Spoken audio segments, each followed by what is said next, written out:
Hello प्यारे साथियों, कैसे हैं आप सभी। आई होप आप सभी अच्छे से होंगे और अपनी स्टडी भी अच्छे से कर रहे होंगे। दोस्तों, इससे पिछले वाले लेक्चर में हमने क्वेश्चन नंबर 3 तक कंप्लीट कर लिए हैं और आज से हम क्वेश्चन नंबर 4 से स्टार्ट कर रहे हैं।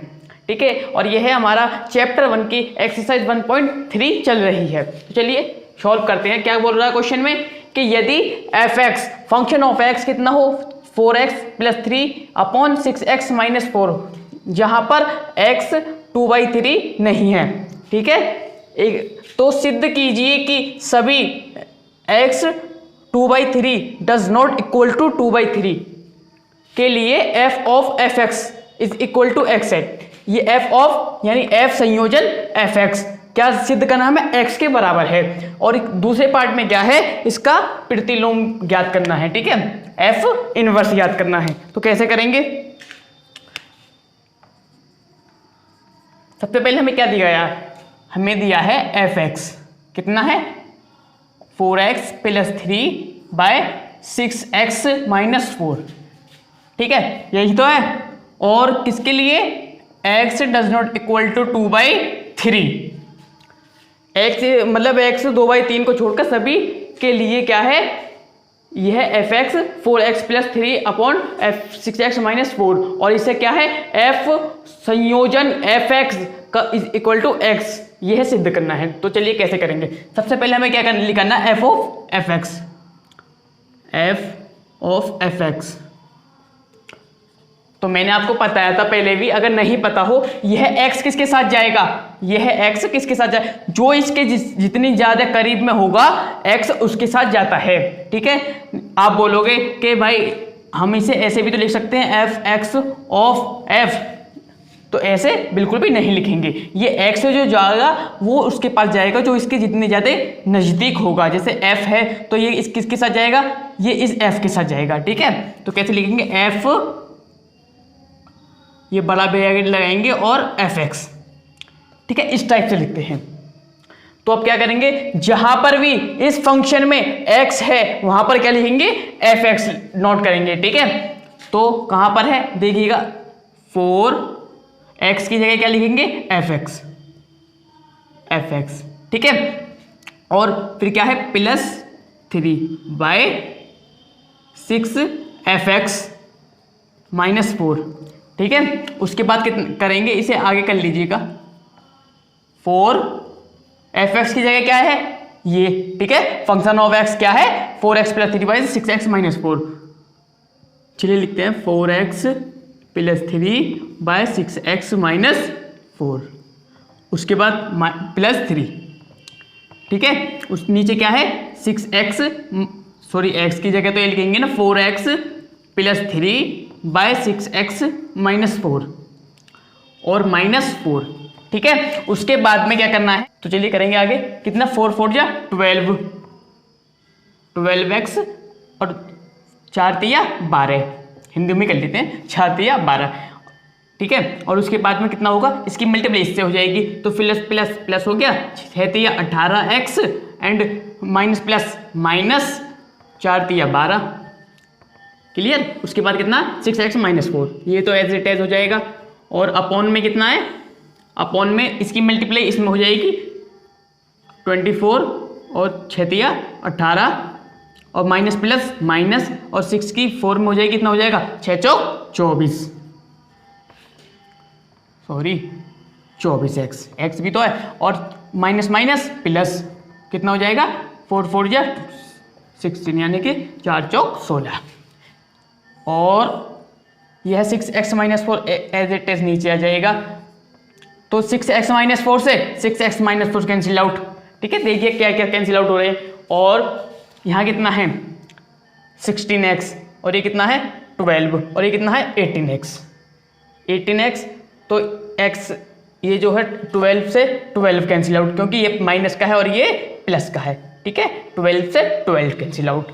और देखिएगा इधर क्या है, यह 24x होगा ना, ये x होगा। क्यों, क्योंकि देखिएगा 6 4 या 24x, तो 24x से 24x कैंसिल आउट, कितना हुआ, इधर तो हो गया, अभी मैं इधर लिख देता हूँ, 16x एंड 18s कितना हो गया 34 यानी 34x, और नीचे कितना है 18 और 16 34, तो 34 यानी 34 से 34 कैंसिल आउट कितना आया x आया ना, 34 से 34 कैंसिल आउट x आया, और यही क्या हमें प्रूफ करना था, यही हमें प्रूफ करना था कितना f of f x equal to कितना हो गया x हो गया। ठीक है, तो ये क्या हो गया हमारा सिद्ध हो गया। अब उसके बाद में कितना, पहले आप इसे नोट कीजिए, ये इधर से इधर नोट कर लीजिए और यह फाइनल हो जाएगा, यहां तक नोट कर लीजिए, उसके बाद इसे नोट करना फिर इसे नोट करना। ठीक है, उसके बाद प्रतिलोम बताता हूं, हो गया, इसकी सोच लीजिए, इसे पॉज करके नोट कर लीजिए। चलिए प्रतिलोम, इसका सेकंड पार्ट है प्रतिलोम।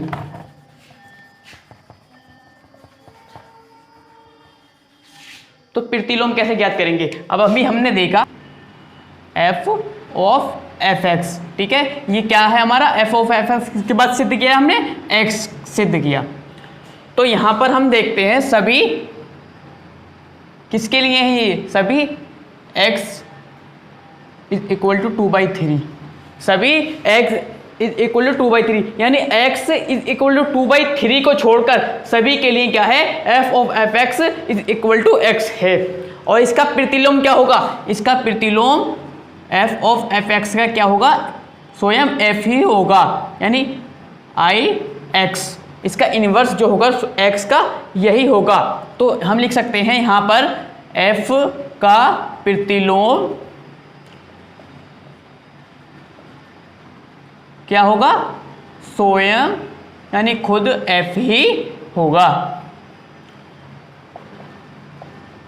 अच्छा, प्रतिलोम निकालने के यानी व्युत्क्रम या बोले तो इनवर्स निकालने के कई सारे तरीके से मैं आपको सिखाऊंगा। ठीक है, वे भी कर रहे हो, अगर आपको क्वेश्चन मैथमेटिक्स का एक तरीके से नहीं आता है तो मैं 2 से बताऊंगा, 2 से नहीं आता 3 से बताऊंगा, लेकिन आपको बेफिक्र रहो, मैथमेटिक्स एकदम बेहतरीन करा दूंगा, ये मेरी गारंटी है। ठीक है, तो चलिए आप इसे नोट कीजिए। इतने क्वेश्चन नंबर 5 क्या बोल रहा है, कारण सहित बतलाइए कि क्या निम्नलिखित फलनों के प्रतिलोम हैं। मतलब हमें 3 क्वेश्चन दिए हैं, इसमें पहला पार्ट करते हैं इसका। तो हमें इसमें यह बतलाना है कि इनके इनवर्स व्युत्क्रम या फिर प्रतिलोम हैं, तीनों की एक ही बात होती है ना, व्युत्क्रम या फिर इनवर्स या प्रतिलोम। तो हमें प्रतिलोम देखना है, तो हमें इसमें प्रतिलोम निकालना है। तो हमें क्या किया है, हमें दिया है f किस में है, 1 2 3 4 से 2 सेट है, 1 2 3 4 से किस में है, 10 में है, यानी 2 सेट दिए हैं हमें, 1 2 3 4, ठीक है, और दूसरा क्या है 10 में है, 10। ठीक है, यह क्या है, यह फंक्शन है। तो हमें क्या दिया, इसमें दिया है कि f का संबंध किस में है, 1 का 10 के साथ है, 2 का 10 के साथ है, 3 का 10 के साथ है, 4 का 10 के साथ है। या बोल सकती हो 1 का प्रतिचित्रण या 1 की इमेज क्या है, 1 की 10 है, 2 की 10 है, 3 की 10 है, 4 की 10 है। ठीक है, कुछ भी बोल सकते हो। तो क्या है, 1 का 10 के साथ है, क्लियर, 2 का भी 10 के साथ है, 3 का भी यहाँ देखिए संबंध 10 के साथ है, 4 का भी 10 के साथ है। ठीक है, तो क्या है यहाँ F1 F2 and F3 and F4, चारों का संबंध किसके साथ है, 10 के साथ है। तो चारों का एक ही के साथ ही संबंध है। तो यहां पर क्या है, यह फंक्शन एक की नहीं है। यदि फंक्शन एक की और अच्छादी नहीं होगा तो क्या होगा, वो प्रतिलोम नहीं होगा। ठीक है, यदि फंक्शन एक की आच्छादी नहीं होगा तो वो क्या होगा, एक की नहीं होगा। ठीक है, ध्यान रखिएगा। तो यहाँ क्या है, यह फंक्शन एक की नहीं है ना, क्योंकि एक की होने के लिए क्या चाहिए, एक की होने के लिए चाहिए कि समुच्चय ए यानी पहले समुच्चय का संबंध दूसरे समुच्चय के अलग अलग अवयवों के साथ होना चाहिए, यानी इसके सभी अवयवों का संबंध दूसरे समुच्चय के सभी अलग अलग अवयवों से होना चाहिए। लेकिन यहाँ पर एक ही अवयव है और इसके सारे अवयवों का संबंध एक ही अवयव के साथ है, इसलिए यह क्या है, एक की नहीं है। लिख लीजिएगा, फंक्शन एक की नहीं है, फंक्शन एक की नहीं है। यदि फंक्शन एक की नहीं है तो क्या है, इसका प्रतिलोम संभव नहीं है। F का प्रतिलोम संभव नहीं है। F का प्रतिलोम संभव नहीं है। ठीक है, तो अब क्वेश्चन नंबर इसका सेकंड पार्ट करते हैं। यह यहां तक कंप्लीट हो जाता है। ठीक है, नोट कीजिएगा।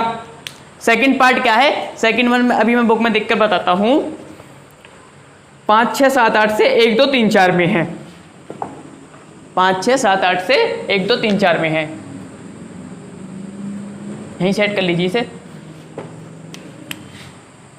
5 6 7 8 किस में है?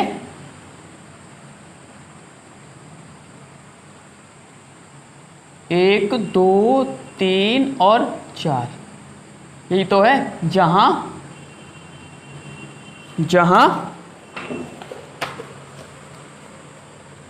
5 का इमेज क्या है? 4 है, 6 की 3 है। ठीक है, लिख लेते हैं, इसे रफ करते हैं पहले।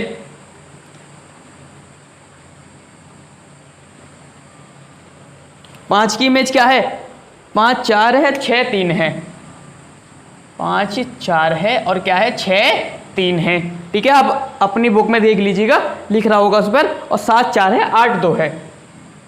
7 4 है और 8 कितना है? 2 है। ठीक है, अब हमें क्या दिखाना है? यह दिखाना है कि ये प्रतिलोम है या नहीं है। तो चलिए करते हैं।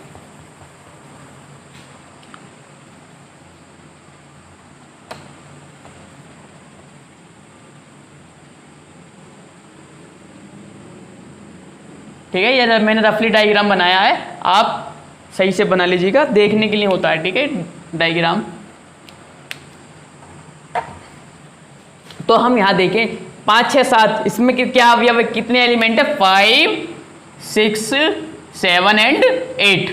और दूसरे में क्या है? 1 2 3 4, 1 2 3 एंड 4। तो हम यहां देखिए 5 की इमेज या 5 का संबंध, मैं आपको संबंध बोलूंगा। ठीक है, या आप इमेज बोल सकते हैं, मैं संबंध बोलूंगा, जिससे ज्यादा वो नहीं होगा। ठीक है, तो 5 का संबंध किसके साथ है? 4 के साथ है। लिख लेते हैं, 5 का 4 के साथ, 6 का 3 के साथ, 6 का 3 के साथ, 7 का 4 के साथ, 7 का 4 के साथ, एंड 8 का किसके साथ है? 2 के साथ, 8 का 2 के साथ है। ठीक है, तो हम यहां पर देखें 5 का किसके साथ है? 4 के साथ है, और 6 का 3 के साथ है, 8 का 2 के साथ है, और 7 का 4 के साथ है। यानी F और 5 और F 7 दोनों किसके बराबर हैं? 4 के बराबर हैं। तो यहां पर भी क्या यह एकीकी को परिभाषित नहीं करता है। एकीकी की परिभाषा क्या होती है? मैंने आपको सबसे पहले लेक्चर में, सॉरी, इस एक्सरसाइज के 1.2 के पहले लेक्चर में बताया था कि एकीकी की परिभाषा क्या होती है। एकीकी की परिभाषा यह होती है समुच्चय ए के प्रत्येक अवयव का संबंध समुच्चय दूसरे, यानी दूसरा समुच्चय उसके अलग अलग अवयवों के साथ होनी चाहिए। लेकिन यहां पर 5 और 7 की एक के साथ ही संबंध है। ठीक है, तो हम यह कह सकते हैं कि ये फंक्शन एकीकी नहीं है। फंक्शन एकीकी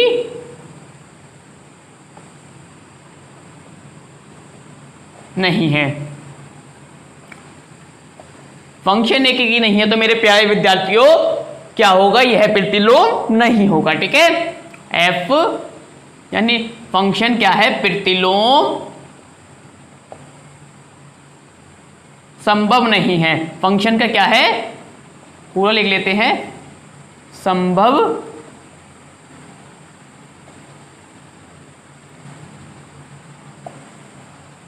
नहीं है। ठीक है, अब क्वेश्चन नंबर 3 करते हैं इसका, सॉरी 5th क्वेश्चन का 3rd पार्ट करते हैं। रफ कर देता हूं मैं। ठीक है, नोट कर लीजिएगा आप। इसका जब कंप्लीट कराता हूं ना, तो आप इसका तुरंत स्क्रीनशॉट ले लीजिए, या फिर इसे पोस्ट करके नोट कर लीजिए, क्योंकि नोट करना भी, जितना एक्सरसाइज को समझना है ना, उतना ही नोट करना भी जरूरी है। ठीक है, नोट कर लिया होगा। प्रश्न 5 का 3rd पार्ट है। H 2 3 4 5 से 7 9 11 13 में है, जहां पर H का संबंध 2 का संबंध 7 के साथ है, 3 का 9 के, 4 का 11 के, 5 का 13 के। ठीक है, तो हम यहां देखें, इसका प्रति चित्रण बनाएं तो किस प्रकार से बनाएंगे?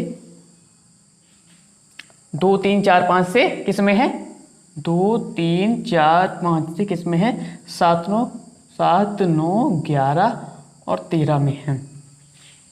तो हम यहाँ देखें H 2 का संबंध किसके साथ है, 7 के साथ है, 2 का 7 के साथ है, 3 का 9 के साथ है, 4 का 11 के साथ है और 5 का 13 के साथ है। ठीक है, इस प्रकार से है। यह क्या है, हमारा फंक्शन है, इसमें H। आज थोड़ी तबीयत भी ठीक नहीं है, तो आप देख रहे होगे आज तबीयत, मैं लेक्चर तो ले रहा हूँ लेकिन आज तबीयत थोड़ी डाउन चल रही है, लेकिन कोई बात नहीं है, आपका लेक्चर होना चाहिए। और अब हम यहाँ करेंगे सॉल्यूशंस का। हम यहाँ देखें f का 2 का संबंध किसके साथ है, 7 के साथ है, और f3 का संबंध किसके साथ है, f3 का 9, f4 का 11 और f5 का 13 के साथ है। ठीक है, तो हम यहाँ पर देखें, सबसे पहले हम एक एक ही देखें।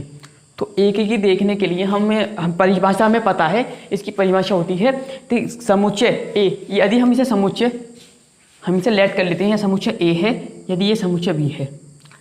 ठीक है, ये हम लेट कर लेते हैं, ये है नहीं कहीं, लेकिन मैं परिभाषा बताने के लिए आपको बता रहा हूँ कि समुच्चय ए के प्रत्येक अवयव का संबंध समुच्चय बी के अलग अलग अवयवों से होना चाहिए। ठीक है, तो यह क्या होगा, यह एक ही होगा। और उसके बाद है आच्छादी। यदि हम आच्छादी के लिए देखें तो समुच्चय बी के सभी अवयवों का संबंध समुच्चय ए के अवयवों से होना चाहिए। ठीक है, यह किसकी आच्छादी की परिभाषा होती है। तो यहाँ पर हम देखें दोनों परिभाषा यहाँ पर वेरीफाई हो रही हैं। तो इसका मतलब ये है कि यह जो फंक्शन है ये एक की भी है और आच्छादी भी है। फंक्शन एक की भी है, सही से लिख देते हैं, एक की है और आच्छादी भी है।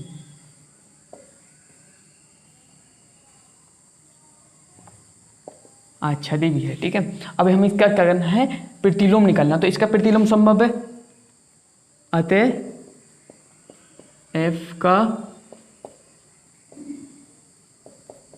प्रतिलोम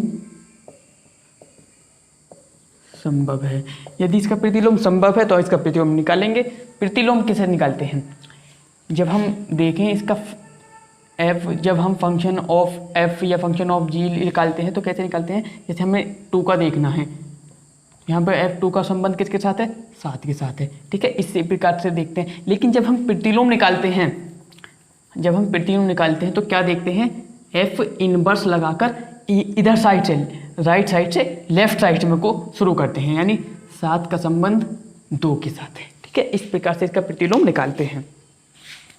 तो हम यहाँ देखें f किसका, 7 का इनवर्स लगाएंगे। जब प्रतिलोम लगाएंगे हमेशा क्या करेंगे, इनवर्स लगाएंगे। 7 का किसके साथ है, 2 के साथ है। f 9 का किसके, f इनवर्स 9 का संबंध किसके साथ है, 3 के साथ है। ठीक है, और इसी प्रकार से f इनवर्स 11 का संबंध किसके साथ है, 4 का। और f इनवर्स 13 का संबंध किसके साथ है, 5 के साथ है। क्लियर, तो हम यहाँ लिख सकते हैं कि f इनवर्स, इसका प्रतिलोम इनवर्स यानी 7 9 11 13, इसका संबंध किसके साथ होगा, 2 3 4 5 के। 7 का संबंध किसके साथ होगा, 2 के साथ, और 9 का संबंध किसके साथ होगा, 3 के साथ, और किसका फिर 11 का 4 के साथ, और 13 का 5 के साथ। ठीक है, इस प्रकार से इनवर्स निकलेगा। सॉरी, एक चीज़ गलती हो रही है यहाँ पर। ठीक है, आप उसे ध्यान दीजिएगा, वो मेरे पे ध्यान नहीं रही। यहाँ फंक्शन क्या है, f नहीं है। ठीक है, फंक्शन यहाँ पर f नहीं है, क्या है, h है। इससे वाले में आई थिंक, इससे पिछले वाले क्वेश्चन में क्या था, g था, तो वहाँ पर भी मैंने f लगाया ना, तो आप उसे सही कर लीजिएगा। ठीक है, वो मेरे पे ध्यान नहीं रहा। यहाँ फंक्शन, ये फंक्शन की गलती होगी, यानी h तो फंक्शन है यहाँ पर, h ही तो क्या लगाएंगे, h लगाएंगे। ठीक है, पिछले वाले क्वेश्चन में का सेकंड पार्ट है ना 5th क्वेश्चन का, उसमें भी सही कर लीजिएगा। उसमें मैंने शायद जी की जगह f लगाया होगा ना, देख लीजिएगा, नोट करा होगा ना आपने। तो वहाँ पर क्या लगाना है, जहाँ पर भी जी है वहाँ पर h लगाना है। ठीक है, क्या है ये, h है, तो लगा लीजिए h,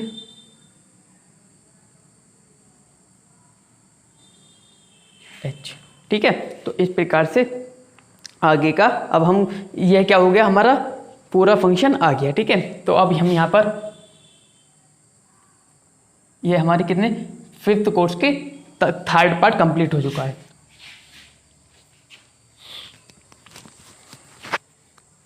दोस्तों आप देख रहे होंगे कि आज थोड़ी सी तबीयत डाउन सी चल रही है, और आज आपकी क्लास भी, आज का लेक्चर आप काफ़ी लेट हो रहा है, आज रात हो रही है, अगर मैं जो लेक्चर ले रहा हूँ ना, काफ़ी रात हो रही है, और यह आपका जो लेक्चर है ना वो मैं दोपहर में ही शुरू कर देता हूँ, लेकिन आज तबीयत डाउन थी, दवाई लेकर आए थे थोड़ी सी, तो इसलिए लेट हो गए। अब इसका जो बाकी पार्ट है ना, अब हम कल लेक्चर करेंगे, क्वेश्चन नंबर 6 से स्टार्ट करेंगे, और कल से बड़ा थोड़ा लेक्चर कर देंगे, जिससे आपका सिलेबस जल्दी कंट्रोल में हो जाएगा, ठीक है। तो आज के लिए बस इतना ही, वही कि आप वीडियो को लाइक, कमेंट और शेयर करना ना भूलें, शेयर जरूर कीजिए, क्योंकि अगर शेयर करोगे ना तो हमारी जो फैमिली है ZM क्लासेस वो जल्दी से जल्दी बड़ी हो सकेगी, और हमें भी आपको लेक्चर प्रोवाइड करने में भी अच्छी वो महसूस होगी, ठीक है। तो मिलते हैं अगली वीडियो में, तब तक के लिए गुड बाय।